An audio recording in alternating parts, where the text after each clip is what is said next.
What's up, everybody? Welcome to Signals from the Frontline, your sometimes Monday and Friday podcast. Today, it's on Wednesday. Why? Because we were in Vegas this past weekend for our LVO prep trip, and it took us a lot longer to get home than anticipated, but we got a lot done. We went and did all the inventory. Thank you to everybody that came and helped. It's a big task, not very fun, but it's necessary so that we can plan for the year to come. And for Las Vegas Open news, registration does open on July 1st, so make sure to mark your calendar, set aside a couple pennies so that you can get your tickets. Also, be aware the 40K Championships, 40K Narrative, most of the 40K events actually in general, War Machine Hordes, the main events, so to speak, those tickets do sell very quickly. Very quickly. The BAO sold out with 200 people in a few weeks, if I remember correctly. So make sure to jump on those if you want to attend. You should get those. Don't wait too long or you might miss out. But what we are here today to talk about is the FAQ update for the ITC, where the poll will come out in the next couple hours. And this is the second quarter update. Those of you who have iTunes, you may have gotten a rough draft version of this podcast. Sorry about that. We're still trying to figure out how it happened. But we did a run through of the podcast to try and make sure that we were communicating everything clearly. Yeah. And somehow it got sent out to a few people, even though it was never went on iTunes. Weird. I don't know. Technical stuff. Yeah, we're scratching our head, but I had a couple people hitting me up this morning, and I was like, how did you hear it? Yeah. So if you did get that, sorry for any confusion. We're trying to figure out what happened. This is the real podcast for the ITC update poll. Those of you who are listening to this who have got the poll, we're going to attach it to it so that you can listen to this before you vote. The intent is to have transparency so you understand why we asked the questions we did, what the intent behind it is, to educate you on any of these topics that you may be unaware of before you vote. You don't want to just vote blind. That's why we're doing this. So, second time, second verse, better than the first. We're going to zip through this again. Please disregard the first one if you were one of the few people that got that. Hopefully very few people that got that. We just don't want to confuse anybody. I think it could be like an old comic book. It might be worth something someday because it's the mysterious a collector's podcast. Edition, right? Well, if you did get it, we'll sign it for you digitally. I don't know how that works, but we'll do it. So at any rate, first things first, you must enter a valid email address. We do compare your email address to our email database. And that's, again, to avoid anybody trying to vote more than one time. If you are caught doing that, you will be banned from voting in the ITC. Don't do it. But we do have some systems in place to avoid that. Enough of the unfun stuff. Let's go to the fun stuff. So first of all, thank you to everybody who gave us feedback. Tons of people help us proofread the questions, double check the rules, make sure that there's no mistakes being made, and all that good stuff. We really appreciate it. We couldn't do it without the support of the whole ITC community. Thank you for everybody that's voting. You're helping to shape the play experience that you want. And just to let you know how we come about coming up with these questions, it's a combination of us playing the game all the time. It's a combination of us talking to our trusted friends, other TOs. It comes from people writing in via email. ITC FAQ submission form. That's the big one. That's the biggest one, where you can submit your questions and we'll read them, go through. We're still playing catch up, but we're almost caught up on answering people's rules questions. For people talking on the forums, come writing into us on Twitch during the podcast. We cast as wide of a net as possible. We have people that when we present a rules issue, they'll come at us and write an article with a differing perspective, and we'll post it up on our website, frontlinegaming.org.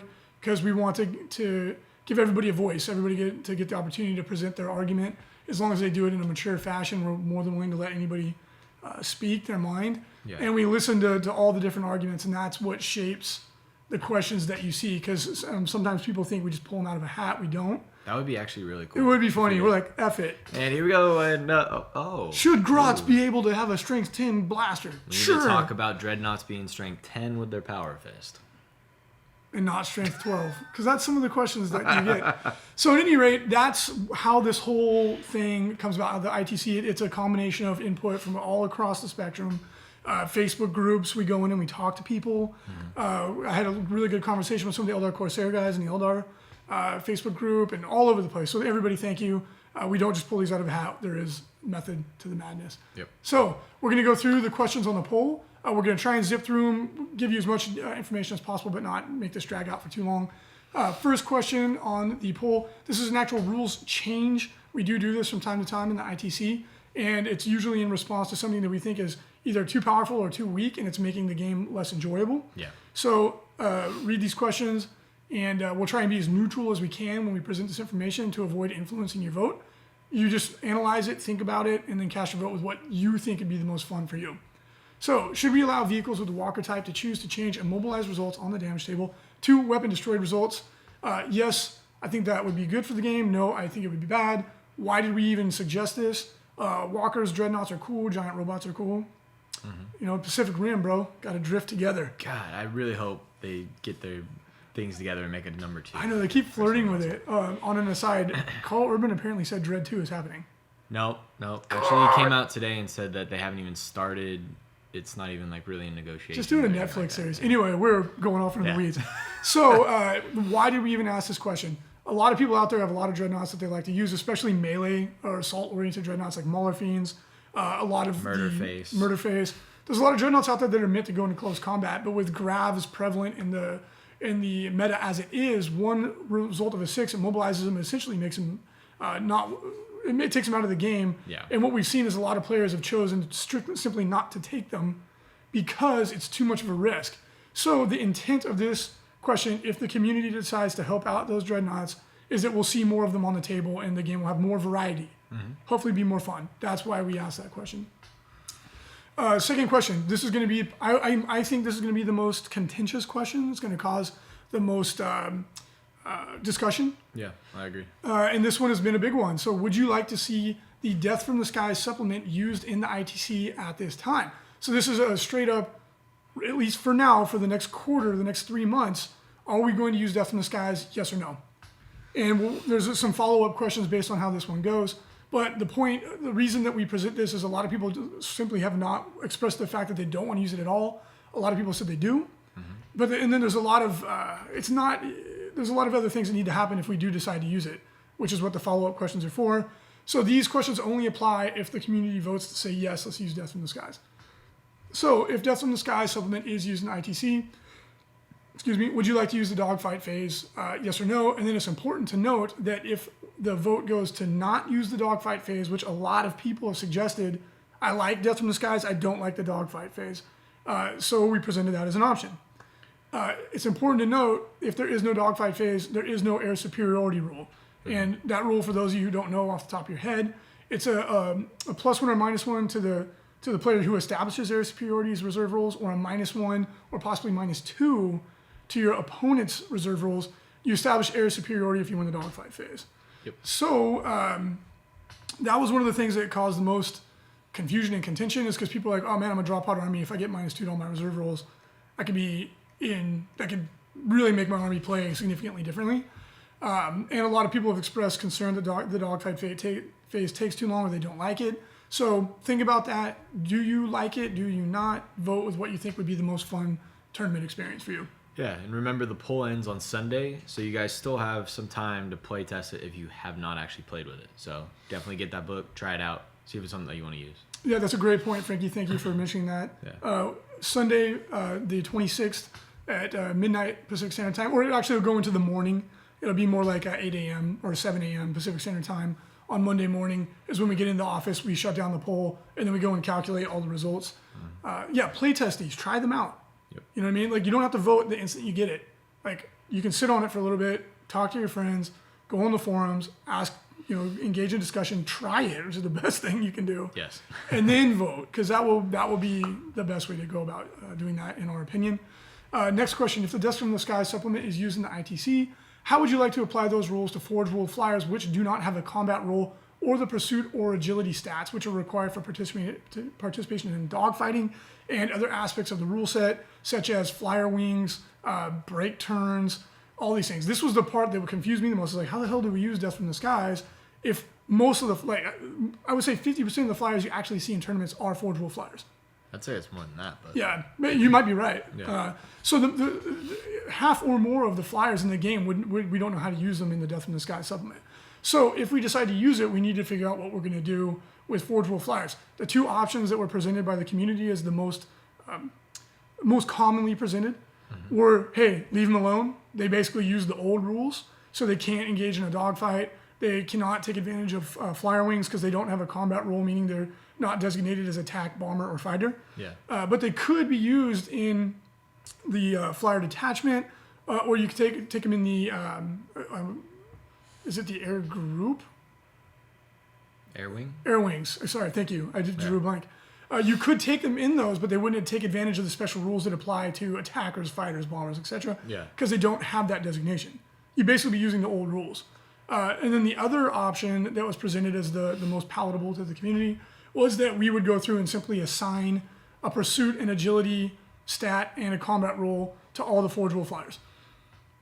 By going closest in relation. So like a Vulture from Master Militarium would be related to like a Valkyrie. We would take the same everything. Yeah. It's an attack craft. It has pursuit agility, I believe, 3. Yeah. Like the Nightwing Eldar fighter, we would take the rules for the Crimson Hunter. And just we would take the closest analog and we would apply that. And for the combat rule, we would just use common sense.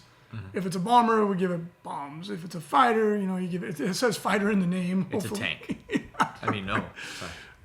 And so then the last most common suggestion we got for how to modify Death from the Skies in order to make it more enjoyable for people to use is if it is accepted into the ITC. A lot of people had made the suggestion that attack and bomber aircraft with that combat role, according to the printed version of the book, they don't get Skyfire anymore.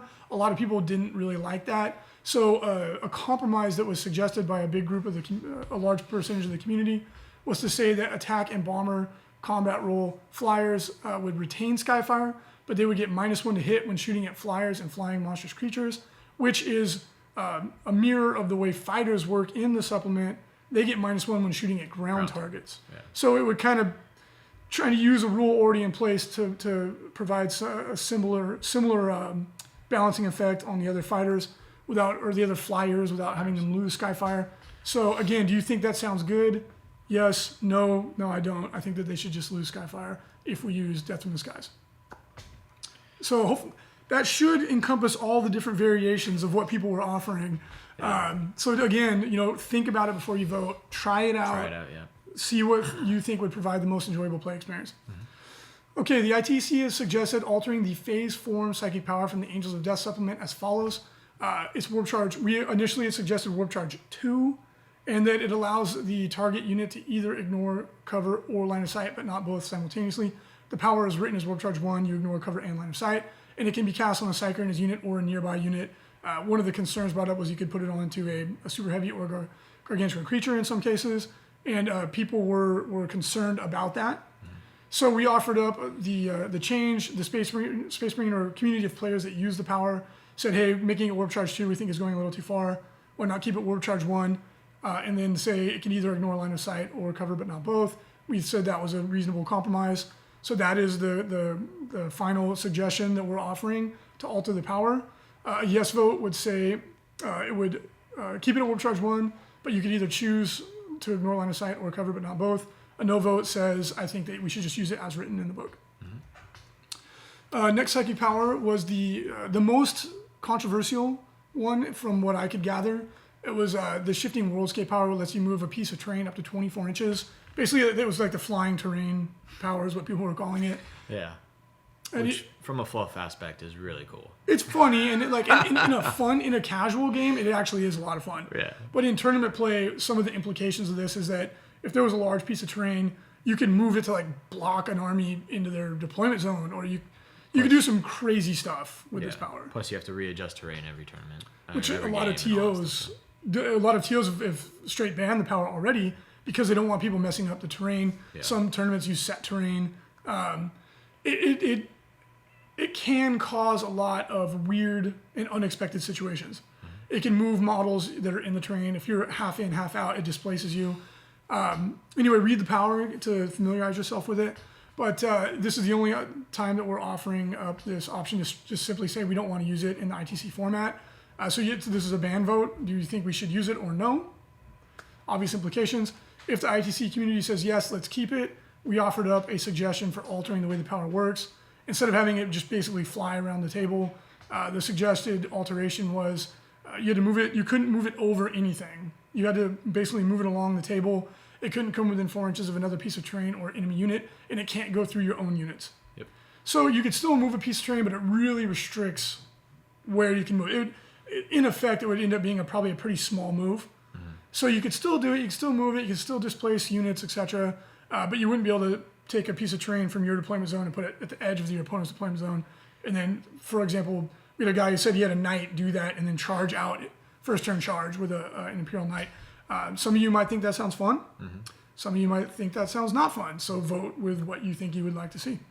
Yeah, and one cool thing that you can do with this change is a lot of people will hide in like our L-shaped terrain that we use at most of our tournaments. You can literally turn the terrain around, and now you can see the guys inside. Right. It's pretty cool. So there is some ways in which this power could be a lot of fun, especially with some of the alterations that we suggest. Or, hey, maybe you do like the idea of surfing knights on terrain, and if so, then that's the way you should vote. Vote for it. Final power from the book that we've talked about altering is the electro displacement psychic power. For those of you who aren't familiar, this allows the psyker and his unit to choose another unit within 24 inches. They swap places. Per raw, they can go into or out of combat. They can assault after they do this. In our test game, Frankie had a Death Star using this power, and he assaulted me from 56 inches away. The furthest model moved 56 inches because of the way that the unit was strung out. They teleported, they moved, assaulted me. It's essentially going from one long end of the table to the other. And then the next turn, he went back all the way across the table and assaulted another unit. It can provide for some really crazy stuff. That's not to say that it would happen all the time. No. Some people have said, hey, it's really cool. It makes my assault marines good. True. Fair enough. But then a lot the other camp of people on the other side have said this makes Death Stars really, really difficult to even more overpowering than they may have already been from certain perspectives. So that's kind of like the 2 points of view on this. So a vote would be to say that if we do alter it, the suggested alteration is that the rule counts as deep striking in regards to not being able to assault afterwards. Yeah. And if the compromise we made with the Space Marine community, the players were using it, saying they were enjoying it, was to say that previously we had suggested that you couldn't go into or out of combat. Yeah. And some of the players had said, hey, that's a little bit too much of a nerf. So we met them in the middle, and we said, okay, how about you can switch places with somebody in combat, but you count as not being locked in combat. You have to stay an inch away. Yeah. That's going to require a little bit more explanation as to how that would work, because there's going to be some weird model positioning situations. And if this vote passes, we'll go into more depth about that. But for the time being, just to give you an idea of what we're trying, and the intent is you could rescue a unit out of combat, replace it with another unit, but you'll no longer be locked in combat with the target unit. And the intent there is so that you can't just have Death Stars warping from combat to combat, smashing people, which a lot of people said they don't like. Again, you listening to this may like that. Yeah. And if so, vote to keep it the power raw. Anything else on that one, buddy? No, I think that's about it. It's just when you teleport, you can save your unit, which is a really cool power. Yeah. There's been nothing like that in the game so far. And your unit is placed as close to 1 inch away from the enemy models as possible. So. Well, there's been no psychic power like that. There is a couple, like Veil of Darkness and stuff. Oh yeah, where you can teleport out, but this one, like you save unless you them teleport and then you teleport to them. Yeah, which you're right. So. Good point. So there you go on that. Hopefully, if you think that sounds like a reasonable compromise, go for it. If not, if you want to keep it raw, that's where you want to vote. Previously in the ITC, we voted to prohibit Eldar Corsairs jetbikes from using their reckless abandon rule during Overwatch. For those of you who don't know what that is, the reckless abandon rule lets Corsairs units shoot and then move 6 inches. If you're a jet bike, you can move 6 plus D6. And then because a shooting attack can be done as a part of Overwatch, it doesn't explicitly say you can do it, but by raw, yes, you could. The issue was that any unit that had the 6 plus D6 inch movement is guaranteed a 7 inch up to a 12 inch move. It created situations where in the majority of situations, you would not be able to assault that unit. It was impossible to assault. There is situations where you can make them assault, or you can make them fall back, and then you have another unit that could go in and assault. So it wasn't impossible to assault them at all, but the unit that declares the charge will almost never be able to actually complete the charge. Yeah. In the ITC, we've seen that people don't like situations like that, where there's non-interactivity. So we offered it up to say, hey, jetbikes couldn't do it. It passed. The Eldar Corsair community felt like that was going too far. Mm-hmm. And in a long and good conversation with them, thank you guys for sharing your opinion, they said, why don't we compromise and just say that they can still just do the 6 inch move, which is still very powerful. Yeah. It still makes it very hard to charge them, but it's possible to charge them. right? Whereas with average dice on the other one, it was impossible to charge. So the vote here would be to say either keep it the way it is and make Eldar Corsair jet bikes unable to use Reckless Abandon as Overwatch, or say all Eldar Corsairs can use Reckless Abandon as part of Overwatch, but it's a 6-inch move. Yeah. For all unit types that have that special rule. So this would be kind of making a compromise to help them out. Another Eldar Corsair question. The Psychic Power Warp Tunnel has caused some concern. Basically, the way this power works is that the Psyker and his unit or another Eldar Corsair unit within 6 inches can move to any point on the table. So you literally pick them up, put them anywhere on the table, and then they act as normal after that. They can shoot, they can assault. And the concern has come from the fact that their players are creating Death Stars using mostly Eldar models. Yeah. And then their first turn charging, or they're assaulting any point on the table. You don't need to use your imagination to see how powerful this is. And the issue brought up by the Eldar Corsairs community and by other players is if this only worked on units that were only Corsairs, it would still be extremely good, but it would be manageable because their melee units aren't devastating. Yeah. And the power, then you have to roll the power up. Their mishap table is brutal. It's quite risky. And when you take other factions out of the equation, so that the alteration that we're proposing is to say either play it raw or say this power can only work on units that are comprised of only Corsairs faction models. Meaning you can't take one Eldar Corsair, stick him in a unit of 10 Wraithblades with the Seer Council and everything, and go maximum super buff and then charging any model, any unit anywhere on the table. Which again, some of you might go, oh, cringe, that doesn't sound too good for tournament play. And some of you may say, that sounds awesome, I want to do that. So vote with what you think would be the most enjoyable way to play. Yeah. Demonic Corruption. This is a special rule from the Curse of the Wolfen supplement that is for the Demon Decurion style detachment. Basically what it lets you do is the demon units can claim or contest an objective and they corrupt it. And basically the objective stays claimed even if they move away from it. It's only when they claim it. So it's not contested. I'm sorry. As long as they can control it at any point, they corrupt it. So. Right. Thank you. So it's not just contesting it. So if a unit of Screamers flies over, grabs an objective, it's corrupted, then they fly over somewhere else, the demon player still has it. Awesome rule. Very good. It's really cool. But the way it's worded, it's really ambiguous. Because everything else in the game claims something if they end their movement, or basically at the end of the movement phase, they have to be on the objective. Well, it's never been something to where you could claim it during your movement phase. Right. Because there's never been anything that claims an objective you gain a certain bonus or anything like that. So. Right. Because essentially you must be within 3 inches to claim or contest an objective for other units, and the only way you do that is at the end of your movement phase. It's not explicitly stated as such, but that's just the way the rules work. Yeah. So this has caused a lot of confusion as to how you apply this. The two common interpretations that we're seeing is do you either think that demonic corruption occurs at the end of the movement phase, as with other units, other tournaments have already gone with this, like Adepticon, for example, this is the way they played it, or do you think that the demonic corruption can occur at any point in the movement phase? So if a unit flies by an objective at inch 4 of their movement and at inch 12 they end up somewhere else, could they have claimed that basically on a flyby?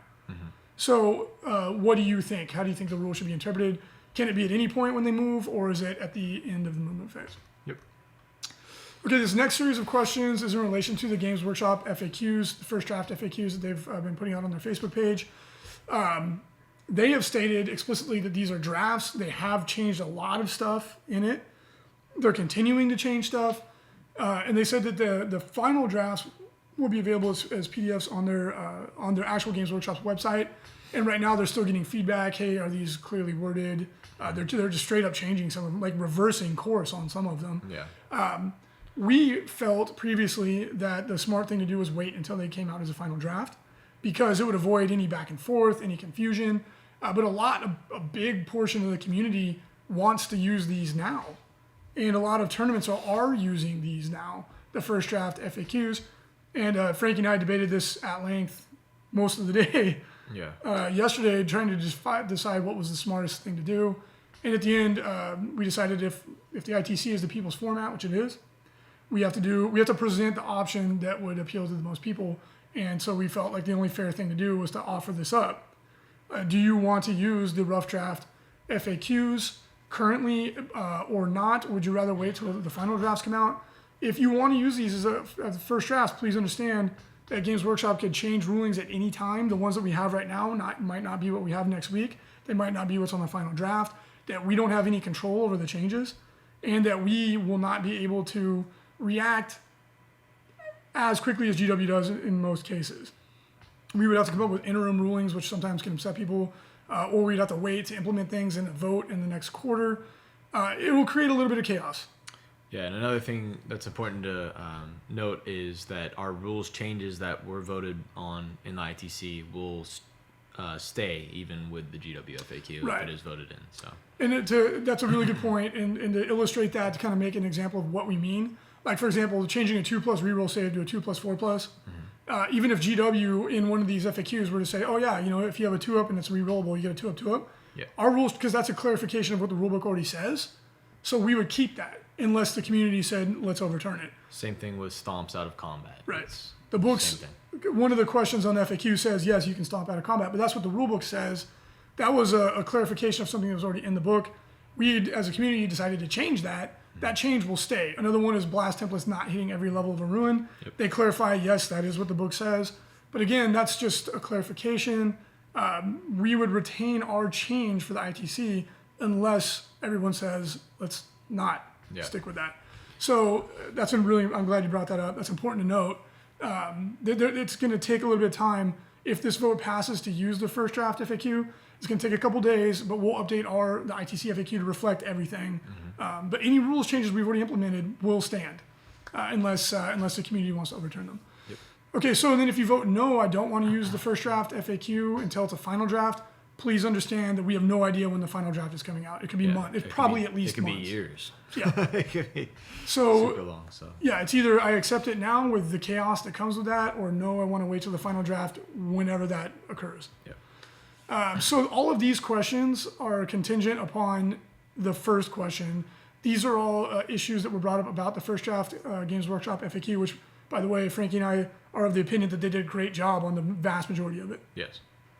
These are the issues that were brought up to us that certain groups of people didn't agree with in the first draft FAQ, assuming that they don't change. And assuming they haven't changed by the time you listen to this podcast. Yeah. When we wrote it, this is what they said. So if the community decides to adopt the first draft Games Workshop FAQ, then all of these questions kick in. So vote on them anyway. Vote on them assuming that it passes, but these may not apply. Hopefully that's clear. Yep. Okay, so if we adopt the first draft Games Workshop FAQ, do you want to keep their current version of the grenades in assault ruling? So what they have said is that a unit can only use one grenade in melee regardless of how many grenades they're equipped with. This is contrary to the way the vast majority of people, in my experience, and I think yours as well, everyone I've played with has used, a unit can use as many grenades as they have. Yeah. And GW is saying the opposite. This ruffled a lot of feathers. A lot of people have said, we don't want to use this. We would prefer to use it the way that most people have been using it, where a unit, if 10 Space Marines have crack grenades, you can use 10 crack grenades. Yeah. And then some people have said, no, I like this because they don't want their tanks to get blown up as easily, or whatever the case may be, which is fine. And then to kind of add a little bit of support to this, a lot of units pay for grenades on a per model basis, which would seem to indicate that the person who wrote that unit's rules at any rate thought that's the way it worked. Or some units pay like 20, 30 points for grenades to give the whole unit grenades. And then one guy gets to use every assault phase. Right, so it doesn't, I think this one might be one that may be likely to change in the final draft. I don't know. But that's just kind of give a little bit more data on that. So vote with what you think would be the best way to play. If we adopt the first draft FAQ, GW has currently said that the Void Shield generator, the Void Shields, not the building, the shields, are not immune to Grav, the Melta Rule, Gauze, or Haywire. And that's been kind of like it's been very confusing. The Void Shields the Void Shield generator is one of the more confusing rules in the game. Yeah. Currently in the ITC, we have voted or ruled or inherited rules that said that none of those special rules work on the Void Shield. Yeah. So we're proposing, okay, do you guys want to go with Games Workshop's current FAQ ruling saying that they are not immune to any of these rules? Or would you like some or all of those the void shields to be immune to some or all of those. So if you vote to stick with GW, then all those things work on a void shield. If you roll 6 with grav, you drop a shield. Melta within half range, you get 2d6. Haywire works on a 2+, and Gauze works on a 6. And then if you vote no, I do want the void shields to be immune to some or all of these. The next questions let you pick and choose which ones you think it should work against. Yep. So the next question is grav. Does grav work against the void shield? Yes, no. And again, remember, if you're within the range and you're shooting the building, it would work normally. We're just talking about the void shields. Yeah. All right. Do I think the Melta special rule should work? Meaning, if I'm within half range to my target unit, which is protected by a void shield, do I get 2d6 or 1d6 on the armor pen? The next one, Gauze for Necrons. On a 6, does it glance and then therefore drop a shield? Yes, no. Bear in mind, please, that most all of Necron units' shooting weapons are Gauze. So this really, really hurts them if it doesn't work. So just, keep that in mind. Keep that in mind when you vote, because, if you're playing, if you could buy a Necron army one day, remember that. And then lastly, do you think Haywire should work on a void shield? Yes or no? And then Haywire, if you roll a 2+, or it's different, it depends on the weapon, but usually it's a 2+, you would drop a shield, or it would work on it not at all. So vote with what you think the void shield should or should not do. Yep. And then again, the reason we bring this up is grav is really popular in the meta right now, and there's a lot of armies that can pack a devastating amount of grav weapons and shots, with Skyhammer Annihilation Force, grav Centurions, grav Cav Bikers, etc. It's very prevalent. All of you playing tournaments know this, and some people feel that keeping void shields, specifically blocking grav, helps to balance the meta. You may agree, you may not agree. So vote with what you think would be best for the overall tournament scene. Okay, if the ITC adopts the first draft Games Workshop FAQ, do you want to keep their current version of the draw pod ruling, counting the doors as a part of the whole? This is a really weird one. I totally get where they're coming from, because by raw, actually, this totally makes sense. It's a weird one. But there's kind of like an unspoken rule that everyone I've ever played with uses, where the doors, you simply ignore them. Yeah. So like some of the implications of this are that the draw pod, if you only count the fins and the bottom and the top as being a part of the whole, it's a 4.5-inch diameter footprint. If you count the doors open, it's a 9.5-inch diameter. It more than doubles the diameter of the circle, which the area that it takes up is massive. It would make draw pods play entirely differently. You wouldn't be able to move over their doors when they're open, because you have to stay an inch away from them. Friend or foe. Yeah, you wouldn't be able to move over the doors of your own draw pod when you got out of it. Yeah. You'd be able to disembark 6 inches from the door being down. When the doors are closed, you wouldn't be able to see through the draw pod. I glue my doors shut, so now they become line of sight blocking.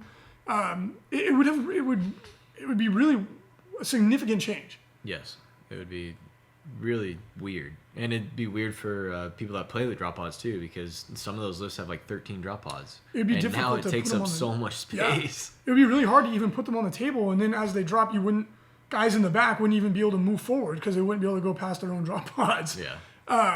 And again, you may think that's fair, you may not think that's fair, and that's fine. Vote with your conscience, but just be aware that that's going to have a pretty dramatic impact on the way that these models play, and it's a pretty big divergence from the way that most people actually play them. Yeah.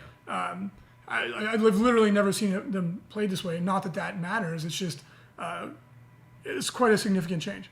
Yeah, I think maybe one time somebody asked if that was possible, like in a game that I played, but I can't remember if that's true or not. I don't know. But, I mean, and if we've all been playing it wrong, we've all been playing it wrong, whatever. But I think that this is one you really need to think about, because some armies, in my opinion, I think that you would not see them, like drop pod armies, you might not see them because they may not function anymore. They physically may not be able to do what they did previously, because you wouldn't even be able to move. Like if a unit got surrounded by his own drop pods, he'd be stuck. Forever. You're like, we're in prison in the middle of the table. And again, vote with your conscience, but that's some of the implications of what this can mean. Finally, last question. If the ITC adopts the first draft Games Workshop FAQ, do you want them to keep the current ruling stating that auras do not work from within transports, which is really significant change. It's a change to the way the rules of the game have worked prior. And a lot of players have raised concerns about this, because it pretty dramatically changes the way a lot of units in the game play, and it actually makes some formations like the Blood Angels, I think it's the Angels Fury Spear Tip formation. Something like that, yeah. It doesn't even actually function anymore because the whole formation is predicated on the ability for units to be able to use the aura from within inside their vehicle. So some of these formations would you could still use them, but they would not work in the function that they were intended to work in. Yeah. Things like one of the other ones that I specifically wanted to mention would be the Calexis Assassin would have to get out of a vehicle in order to use his psychic debuff. And I won't say my opinion on it because I don't want to influence anybody, but that would have a really big impact on the meta if you weren't able to do things like that. There's certain auras from other special characters that it would be much more difficult to use them with this ruling the way it is. Yeah. You might think that's good and you might think that's bad, but it would change a lot of armies pretty significantly. So yeah, vote with what you think would be the most fun on that regard. Yep. All right, guys. So make sure to get those votes in. Make sure to test a lot of the stuff. Like we said, you don't have to get your results in until Sunday night, early Monday. Get them in sooner than later, please. But if you need more time, take all the time you need. This is all for you guys. And make sure to keep in mind other players, not just what you want yourself, but think about what's good for the community as well. Yeah, I mean, keep your own interests in mind, definitely, but be altruistic, be benevolent, because the more fun the tournament scene is for the more people, the bigger it is, the healthier it is, the more people that come out and enjoy it. Yeah. But again, at the end of the day, you should vote with what you think will make the most fun play experience. For sure, because I mean, it's Sure. a game, right? You want to have fun. Yeah. The ITC is for you guys, right? Like we do all this work for you guys, and we love it. Sometimes it's a little stressful, but thank you all for participating. Thank you for listening to the podcast. If you like the podcast and this is your first time hearing it, subscribe. It's Signals from the Frontline on iTunes. We would love to have you as a regular listener, and get out there, get your ITC points, have fun. All right.